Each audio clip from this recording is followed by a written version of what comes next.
Привіт, друзі! Вітаю ще раз на моєму каналі. Сьогодні в рамках нашої серії «Фальшиві друзі перекладача» або «Міжмовні омоніми» у слов'янських мовах хочу дати відповідь на таке питання, яке мені було поставлене у коментарях до одного з моїх відео нашим шановним глядачем, який себе називає Ромул Шерідан.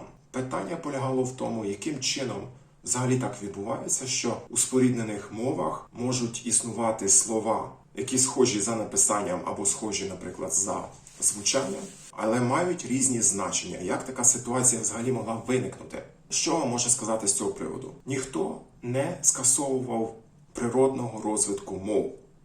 Мови з плином часу постійно розвиваються, постійно змінюються. Навіть в рамках однієї мови діалекти цієї мови також можуть розходитися з плином часу. У граматиці, у фонетиці, тобто у звуковому складі, а також у лексичному складі, тобто у словах, які присутні в цих мовах або в цих діалектах. Такий найпростіший приклад граматичного розходження є в українській мові, скажімо, між наддніпрянськими говірками і західними говірками, коли ми говоримо про майбутній час.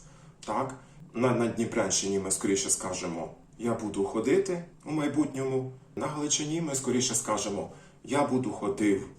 Вже ви бачите одна мова, але навіть на рівні граматики існують ось такі розходження. Тепер, що стосується омонімів, міжмовних омонімів або так званих хибних чи фальшивих друзів перекладача. Чому вони виникають? Є декілька шляхів.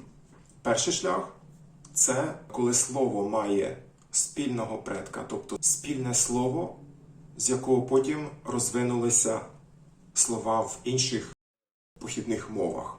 Візьмемо, наприклад, українське слово «черствий».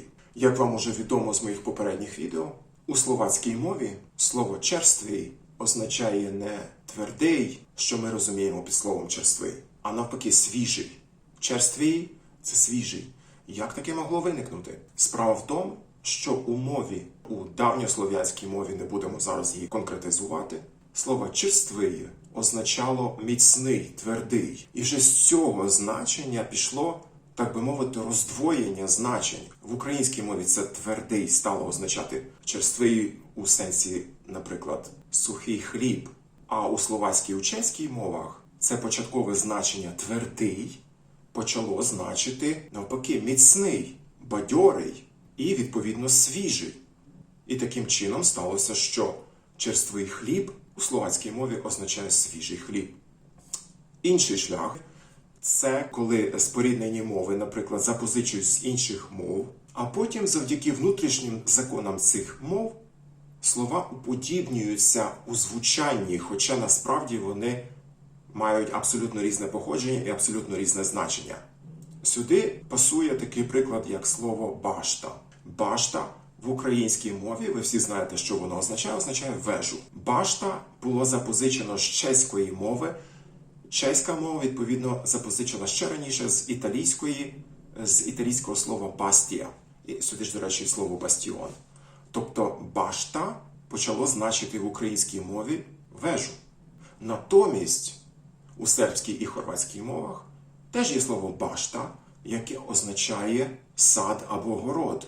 І тут ми згадуємо наше слово «баштан», правда ж? Там, де в нас ростуть кавуни. Справа в тому, що «башта», хорватське «башта» і українське «баштан» обидва були запозичені з турецької мови, де це слово означає «сад».